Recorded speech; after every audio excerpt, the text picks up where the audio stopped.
तो इस प्रश्न में आपसे पूछ रहे हैं अभी हाल ही में किसे केमिस्ट्री के नोबेल पुरस्कार के लिए नहीं चुना गया है। नहीं पूछा है मैंने आपसे, तो इसका उत्तर होगा फेरेंक क्रॉस को। और आप जानते हो फेरेंक क्रॉस को अभी फिजिक्स के लिए चुना गया था। तो बाकी ये तीन जो ऑप्शन में है इनको दिया जा रहा है केमिस्ट्री का। तो नोबेल पुरस्कार की हम बात कर रहे हैं 2023 के लिए।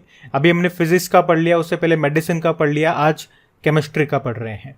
3 साइंटिस्टों को चुना गया है जिनके नाम है मोंगी जी बावेंडी, लुइस ब्रस और एलेक्सी एकीमोव को। और क्यों मिल रहा है इनको ये पुरस्कार? तो इन्हें क्वांटम डॉट्स की खोज और संश्लेषण के लिए ये पुरस्कार मिल रहा है। बाकी फिर बताओ, अभी हाल ही में ग्लोबल इंडियन अवार्ड पाने वाली पहली महिला कौन बन गई है? तो आंसर होगा सुधा मूर्ति। तो प्रसिद्ध लेखक, परोपकारी और इन्फोसिस के सह संस्थापक NR नारायण मूर्ति की पत्नी है ये सुधा मूर्ति, जिन्हें अभी टोरंटो में इंडो कनेडियन समारोह में कनाडा इंडिया फाउंडेशन के द्वारा प्रतिष्ठित ग्लोबल इंडियन अवार्ड से सम्मानित किया गया। इसमें पुरस्कार के रूप में इनको $50,000 मिले, जो इन्होंने चैरिटी में डोनेट भी कर दिए। तो इस प्रश्न में आपसे पूछ रहे हैं अभी हाल ही में जॉन ओलाव फॉसे को किस क्षेत्र में नोबेल पुरस्कार के लिए चुना गया 2023 में? तो आंसर होगा साहित्य। तो ये नॉर्वे के लेखक है, इनका नाम है जॉन फॉसे, और अभी इन्हीं को साहित्य के नोबेल पुरस्कार के लिए चुना गया है। और मैं आपको बता दूं, वे एक ऐसी शैली में उपन्यास लिखते हैं जिसे फॉस मिनिमलिज्म के नाम से जाना जाता है।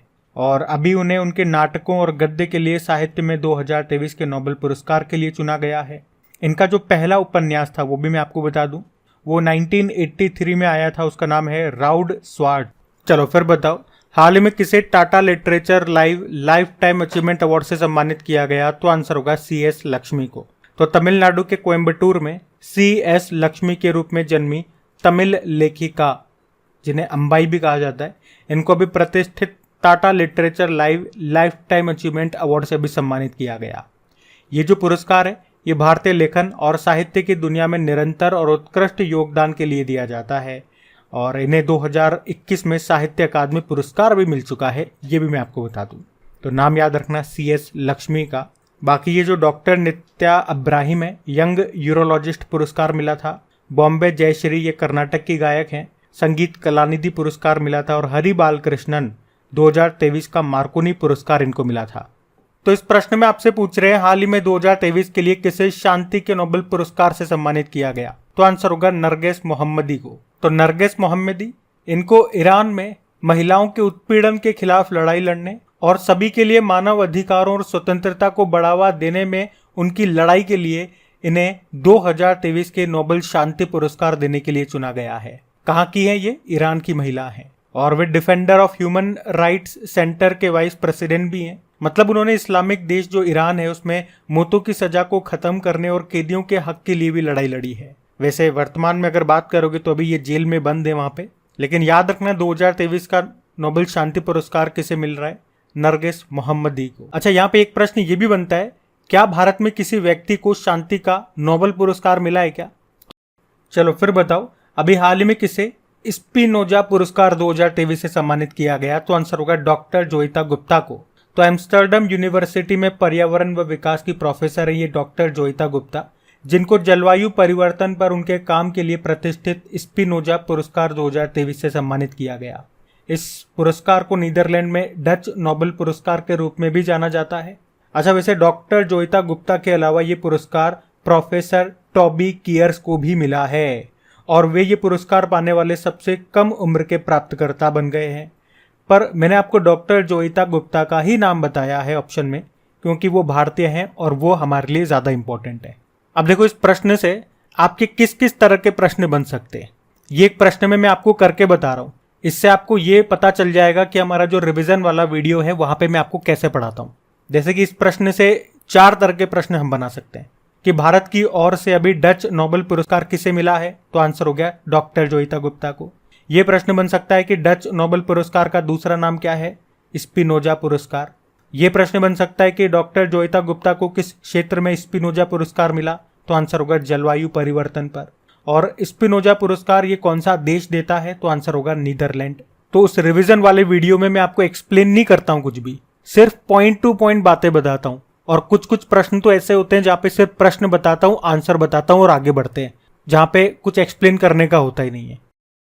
लेकिन कुछ प्रश्न ऐसे होते हैं जहां पे कुछ इंपॉर्टेंट फैक्ट्स होता है, वो पॉइंट्स की फॉर्म में मैं आपको बता देता हूं, जैसे यहां मैंने आपको एक्सप्लेन किया उसी तरह से। बाकी आज आप लोग वो वीडियो जरूर देखना और वहां पे मुझे बताना कि हाँ ये वीडियो आज मैंने पहली बार देखा है और मुझे एक वीडियो कैसा लगा, ताकि मुझे पता लगे जो मैं डेली आपको समझाता हूँ आप मेरी बात पे ध्यान भी देते हो या नहीं देते। बाकी यहाँ पे कुछ और मैं अवार्ड्स आपको रिवाइज कराऊंगा, पहले तो ये देख लो ऑप्शन वाले। CS लक्ष्मी अभी Tata literature life time achievement award मिला इनको। रामचंद्र गुहा 2023 के लिए एलिजाबेथ लॉन्गफोर्ड पुरस्कार मिला इन्हें। और ललित नटराजन बाल श्रम उन्मूलन के लिए इकबाल मसीह पुरस्कार 2023 इनको मिला था।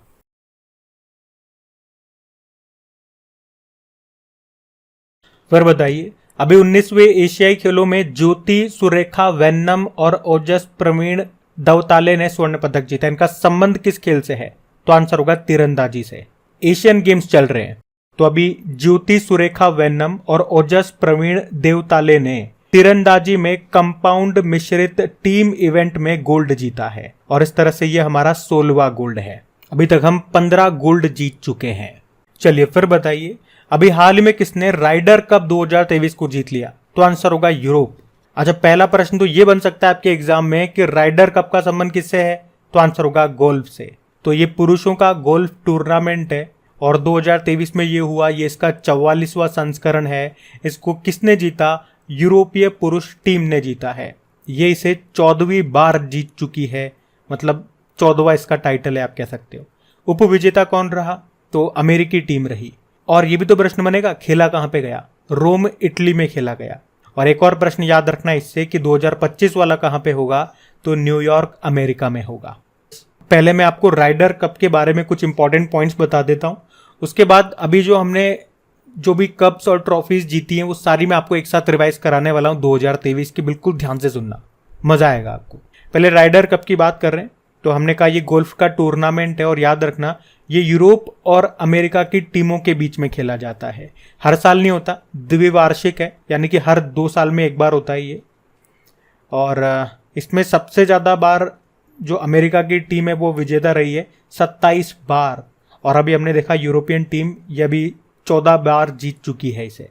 फिर बताओ, अभी आईसीसी ने किसे पुरुष क्रिकेट विश्व कप 2023 के लिए ग्लोबल एम्बेसडर बनाया? तो आंसर होगा सचिन तेंदुलकर को। तो अभी आईसीसी इंटरनेशनल क्रिकेट काउंसिल ने सचिन तेंदुलकर को मेंस क्रिकेट वर्ल्ड कप 2023 के लिए ग्लोबल एम्बेसडर बनाया है। वर्ल्ड कप ये 5 अक्टूबर से शुरू हो रहे हैं और इसमें जो पहला मैच है ये किस किस के बीच खेला गया? England versus New Zealand. और पहला मैच कहां पे? अहमदाबाद के नरेंद्र मोदी स्टेडियम, जो दुनिया का सबसे बड़ा क्रिकेट स्टेडियम है। सचिन से 3 पॉइंट आपको याद कराऊंगा करंट अफेयर्स के। एक तो अभी चुनाव आयोग ने इनको नेशनल आइकॉन बनाया, महाराष्ट्र सरकार ने स्माइल एम्बेसडर बनाया था और सेवलॉन इंडिया ने दुनिया का इनको पहला हैंड एम्बेसडर बनाया था। फिर बताइए, अभी 19वें एशियाई खेलों में नीरज चोपड़ा ने कौन सा पदक जीता? तो आंसर होगा गोल्ड मेडल। तो नीरज चोपड़ा, इनका संबंध भाला फेंक से है, जेवलिन थ्रोवर है ये। और अभी इन्होंने लगातार दूसरी बार एशियन गेम्स में गोल्ड जीत लिया, मतलब 2018 वाला वो होता उसमें भी इन्होंने गोल्ड जीता था। अभी कितनी दूर भाला फेंक करके इन्होंने गोल्ड जीता? 88.88 मीटर। अच्छा, इनके अलावा जो किशोर कुमार जेना है ये भी भारतीय हैं, इन्होंने इसमें सिल्वर मेडल जीता है। गोल्ड जीता है नीरज ने, सिल्वर जीता है किशोर कुमार जेना ने। और अभी आपको याद होगा इसी तरह से हमने पढ़ा था कि अन्नू रानी, अभी इन्होंने भी भाला फेंक में गोल्ड जीता था। और इनके नाम से याद रखना कि एशियन गेम्स में भाला फेंक में गोल्ड लाने वाली ये पहली भारतीय महिला बनी थी। अच्छा, इनके अलावा अभी पुरुषों की 4x400 मीटर रिले रेस में भी भारत ने गोल्ड जीता है, ये भी ध्यान रखना। चलो फिर बताओ, अभी 19वें एशियाई खेलों में दीपिका पल्लिकल और हरिंदर पाल संधू ने स्वर्ण पदक जीता। इनका संबंध किस खेल से है? स्क्वैश प्लेयर है।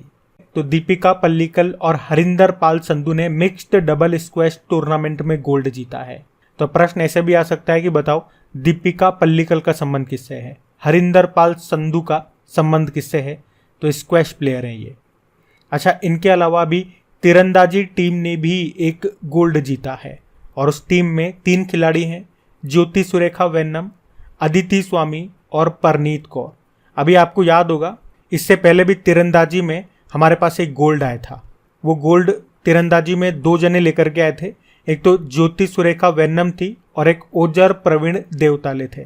अच्छा, इसके अलावा अभी तीरंदाजी में ही पुरुषों की कंपाउंड टीम ने भी गोल्ड जीता है और इस टीम में 3 खिलाड़ी हैं, अभिषेक वर्मा, ओजस देवताले और प्रथमेश जावकर।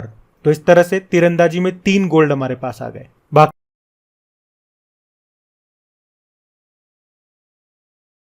चलो फिर बताओ, हाल ही में विश्व पशु कल्याण दिवस कब मनाया गया? तो आंसर होगा 4 अक्टूबर को। तो याद रखना, विश्व पशु दिवस, जिसे विश्व पशु कल्याण दिवस भी कहते हैं, वर्ल्ड एनिमल वेलफेयर डे, ये हर साल 4 अक्टूबर को मनाया जाता है। और इस बार की थीम है ग्रेट और स्मॉल लव देम ऑल, छोटा हो या बड़ा हो सबसे प्रेम करो। चलो फिर बताओ, हाल ही में राष्ट्रीय डॉल्फिन दिवस कब मनाया गया? तो आंसर होगा 5 अक्टूबर को। तो डॉल्फिन के संरक्षण के लिए, उसके बारे में जागरूकता पैदा करने के लिए हर साल 5 अक्टूबर को ये नेशनल डॉल्फिन डे के रूप में मनाया जाता है। और पहली बार इस दिन को हमने सन 2022 में मनाया, तो मतलब इस बार ये इसका दूसरा संस्करण है, दूसरी बार मना रहे हैं। अच्छा, मुझे एक प्रश्न का उत्तर दो, हमारा राष्ट्रीय जलीय जीव यानी कि नेशनल एक्वेटिक एनिमल कौन सा है? तो वो गंगा डॉल्फिन ही है। इसे हमने 2009 में घोषित किया था। और गंगा डॉल्फिन का साइंटिफिक नेम अगर आपसे पूछ लें तो वो क्या है? प्लेटेनिस्टा गांगेटिका। एक और प्रश्न का उत्तर दो कि डॉल्फिन के संरक्षण के लिए किस राज्य में गंगा डॉल्फिन अभ्यारण्य स्थापित किया गया, जिसको कहते हैं विक्रमशिला गंगा डॉल्फिन अभ्यारण्य? तो आंसर होगा बिहार में, बिहार के भागलपुर जिले में। और एक और प्रश्न का उत्तर दो कि भारत का पहला नेशनल डॉल्फिन रिसर्च सेंटर ये कहाँ पे बना है? तो ये बना है पटना में। फिर बताओ, अभी हाल ही में विश्व शिक्षक दिवस कब मनाया गया? तो 5 अक्टूबर को मनाते हैं, आप सब जानते हो, वर्ल्ड टीचर डे के रूप में। जबकि भारत में जो नेशनल टीचर डे होता है वो इससे जस्ट 1 महीने पहले 5 सितंबर को मनाया जाता है। वो हम भारत के पहले उपराष्ट्रपति और दूसरे राष्ट्रपति रहे एस राधाकृष्णन जी की जयंती को मनाते हैं 5 सितंबर को। चलिए फिर बताइए, हर साल किस महीने को स्तन कैंसर जागरूकता माह के रूप में मनाया जाता है? तो आंसर होगा अक्टूबर। तो अक्टूबर महीने को ब्रेस्ट कैंसर के बारे में जागरूकता फैलाने के लिए इस पूरे अक्टूबर माह को स्तन कैंसर जागरूकता माह के रूप में मनाते हैं। और सितंबर माह को आपको याद है हमने पोषण माह के रूप में मनाया था।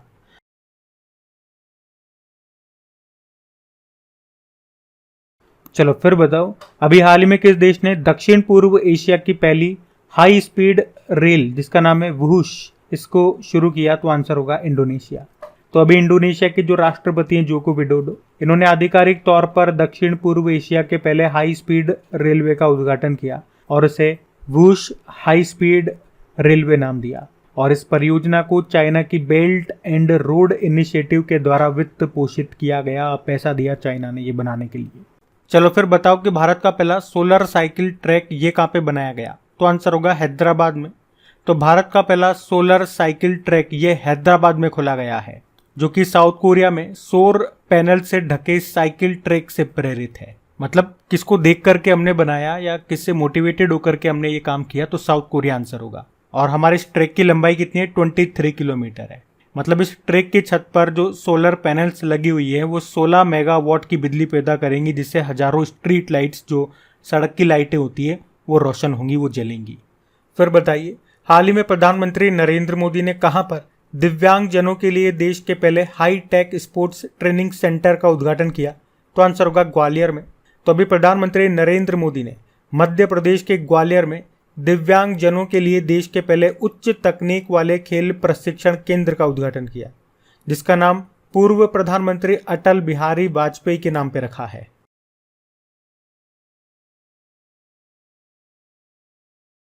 चलो फिर बताओ, हाल ही में कहाँ के पश्मीना क्राफ्ट यानी कि पश्मीना शिल्प को जीआई टैग मिला? तो आंसर होगा जम्मू कश्मीर।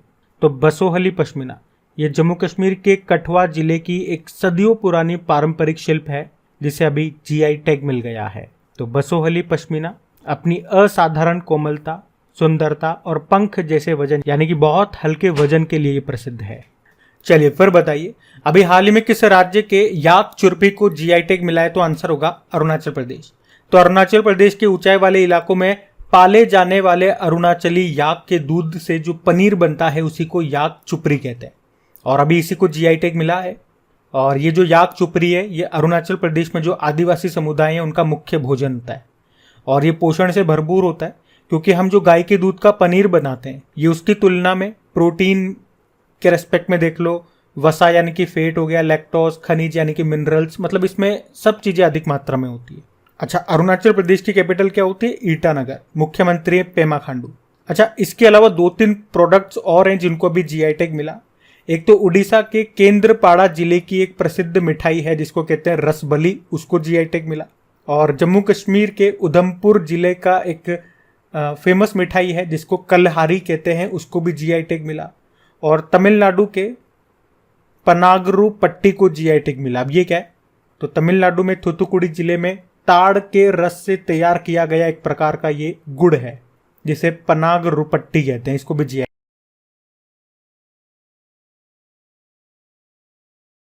चलो फिर बताओ, अभी हाल ही में जियो मार्ट का ब्रांड एम्बेसडर किसे बनाया गया? तो आंसर होगा महेंद्र सिंह धोनी को। तो अभी रिलायंस और रिटेल के जियो मार्ट के लिए महेंद्र सिंह धोनी को अभी ब्रांड एम्बेसडर बनाया गया है। वैसे इससे पहले आपने पढ़ा था महेंद्र सिंह धोनी, ये एक तो स्वराज ट्रैक्टर के ब्रांड एम्बेसडर बनाए गए थे, उससे पहले ये नावी के ब्रांड एम्बेसडर बने थे, गरुड़ एरोस्पेस के ये ब्रांड एम्बेसडर हैं, वायाकॉम 18 के ये ब्रांड एम्बेसडर बने थे। चलो फिर बताओ, अभी हाल ही में प्रसारण विकास के लिए एशिया प्रशांत संस्थान के अध्यक्ष के रूप में किसे चुना गया? तो आंसर होगा भारत को।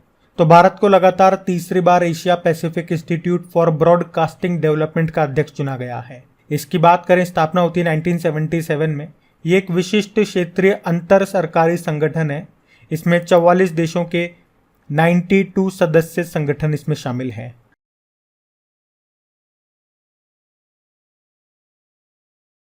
चलो फिर बताओ, अभी हाल ही में किसने मुख्यमंत्री सुख आश्रय योजना शुरू की? तो आंसर होगा हिमाचल प्रदेश। तो अभी हिमाचल प्रदेश के जो मुख्यमंत्री हैं सुखविंदर सिंह सुक्खू, इन्होंने अनाथ बच्चों, विशेष रूप से विकलांग बच्चों और निराश्रित महिलाओं और वृद्ध वयस्कों की मदद के लिए ये मुख्यमंत्री सुख आश्रय योजना शुरू की है। तो इसमें क्या होगा, इसमें ये 0 से लेकर 14 आयु वर्ग के बच्चों को प्रति महीना हर महीने 1000 रुपये देंगे। उसी तरह से 14 से 18 आयु वर्ग के बच्चों को और एकल महिलाओं को 2500 रुपये हर महीने दिया जाएगा। और 18 साल से ऊपर के या अधिक आयु के बच्चों को 1 लाख रुपए की वार्षिक कोचिंग और रहने के लिए 4000 रुपये पर मंथ की छात्रवृत्ति स्कॉलरशिप दी जाएगी। तो इतना डिटेल में आप नहीं जाना, सिर्फ सिंपल सा याद रखना, मुख्यमंत्री सुख आश्रय योजना को किसने शुरू किया? तो हिमाचल प्रदेश ने। चलो बताओ, भारत के बाहर BR अम्बेडकर की सबसे बड़ी प्रतिमा ये कहाँ पे बनाई गई? तो आंसर होगा अमेरिका में। तो भारत के बाहर BR अम्बेडकर जी की सबसे बड़ी प्रतिमा ये अमेरिका के मैरीलैंड में बनाई गई है।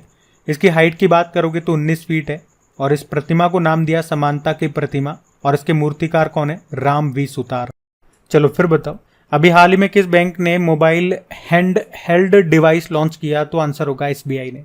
तो अभी SBI ने ग्राहकों तक बैंकिंग सेवाओं की पहुंच और सुविधाओं को आसान बनाने के लिए अभी मोबाइल हैंड हेल्ड डिवाइस को लॉन्च किया है। हैंड हेल्ड मतलब समझ रहे हो ना, मतलब ऐसी चीज, ऐसी मशीन जो आप हाथ में उठा करके इधर उधर ले जा सकते हो, जैसे कि आपका मोबाइल हो गया, लैपटॉप हो गया, ये सब हैंड हेल्ड डिवाइसेज हैं। तो SBI यही कह रहा है कि हम इस तरह से mobile hand held device launch कर रहे हैं जिससे हम ग्राहकों के घरों तक, उनके दरवाजे तक जा करके उनको सेवा दे पाएंगे। अगर उनको नगदी निकालनी है या नगद उनको जमा करने, फंड को ट्रांसफर करना है, बैलेंस पूछना है या मिनी स्टेटमेंट जो भी उनको करना हो, वो सब उनके घर के दरवाजे पर ही हो सकेगा। और ये सेवा किसके लिए है? मुख्य रूप से जो अधिक उम्र के लोग हैं या जो दिव्यांगजन हैं या जो स्वास्थ्य समस्याओं से जूझ रहे हैं, बैंक नहीं आ सकते या ग्राहक सेवा केंद्र तक वो नहीं जा सकते, असमर्थ हैं वहाँ जाने में, तो ये उनके लिए हेल्पफुल होगी। SBI की बात करें तो इसका मुख्यालय आपको मुंबई में मिलेगा। दिनेश कुमार खारा इसके अध्यक्ष हैं। इसकी टैगलाइन होती है the bank to every Indian. और अभी याद है आपको SBI के जो पूर्व अध्यक्ष हुआ करते थे रजनीश कुमार, अभी आपने पढ़ा था कि वो मास्टर कार्ड इंडिया के नए चेयरमैन बन गए। चलो फिर बताओ कि अभी हाल ही में भारत में राष्ट्रीय वन्यजीव सप्ताह ये कब से कब तक मनाया गया? तो आंसर होगा 2 से लेकर 8 अक्टूबर तक। तो भारत में वन्य जीवों के महत्व और उनके संरक्षण के बारे में जागरूकता फैलाने के लिए अक्टूबर महीने में 2 से लेकर 8 अक्टूबर तक पूरे भारत में वन्य जीव सप्ताह मनाया जाता है। और 2023 में ये इसका 69 नंबर का संस्करण है। और थीम भी है partnership for wild life conservation. पहली बार हमने इसको 1957 में मनाया था।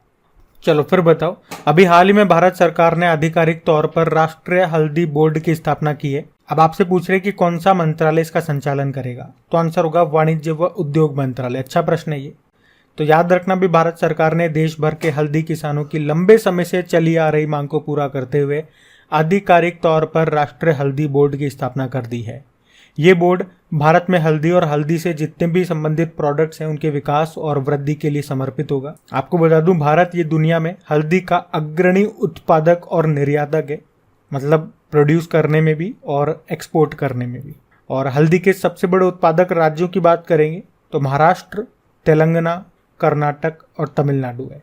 अच्छा, अगर आप जानना चाहो कि हल्दी के वैश्विक व्यापार में भारत की हिस्सेदारी कितनी है तो 62% से भी ज़्यादा है। हल्दी की बात करें, ये एक मसाला है, मसालों में डालते हैं हल्दी, तो मसाला ये है जो किस पौधे से मिलता है तो याद रखना करकुमा लौंगा पौधे की जड़ से मिलता है। और हल्दी में करक्यूमिन नाम का एक रसायन होता है, तो अगर किसी को सूजन वगैरह आ जाती है तो वहाँ पे इसको लगा देते हैं, ये सूजन कम करता है और यही इसके पीले रंग का कारण भी है। और अगर डेली करंट अफेयर्स आप लोग देखते हो तो आपको याद होगा अभी सितंबर महीने में पहला हल्दी सम्मेलन का आयोजन हुआ था। बता सकते हो कहाँ पे? मुंबई में, जहाँ पे याद होगा मैंने आपसे पूछा भी था कि बताओ किस राज्य की कंदमाल हल्दी को जीआई टैग मिला था, तो आपने उत्तर भी दिया था उड़ीसा। तो ये ध्यान रखना, अच्छा प्रश्न है। बढ़ते आगे। चलो फिर बताओ, हाल ही में किस मंत्रालय ने उम्मीद दिशा निर्देश जारी किए? तो आंसर होगा शिक्षा मंत्रालय। तो अभी शिक्षा मंत्रालय ने स्कूलों में छात्र आत्महत्या को रोकने के लिए अभी उम्मीद नामक दिशा निर्देश यानी कि गाइडलाइंस को जारी किया है। पहले उम्मीद की फुल फॉर्म मैं आपको बताऊं तो अंडरस्टैंड, मोटिवेट, मैनेज, एम्फेथाइज, एम्पावर और डेवलपमेंट। हिंदी में बोलोगे तो समझें, प्रेरित करें, प्रबंधित करें, सहानुभूति रखें, सशक्त बनाएं और विकसित करें। तो इस गाइडलाइन के अनुसार स्कूल में प्रिंसिपल की अध्यक्षता में एक स्कूल वेलनेस टीम बनाई जाएगी और जो बच्चे आत्महत्या करने का प्रयास करते हैं या ऐसी सूचना मिलती है तो ये जो भी उचित कार्रवाई होगी इस गाइडलाइन के अनुसार वो कार्रवाई करेगी। तो याद रखना, एग्जाम में प्रश्न पूछा जाएगा कि ये उम्मीद क्या है, तो स्कूलों में छात्र आत्महत्या को रोकने के लिए एक दिशा निर्देश है, गाइडलाइंस है ये।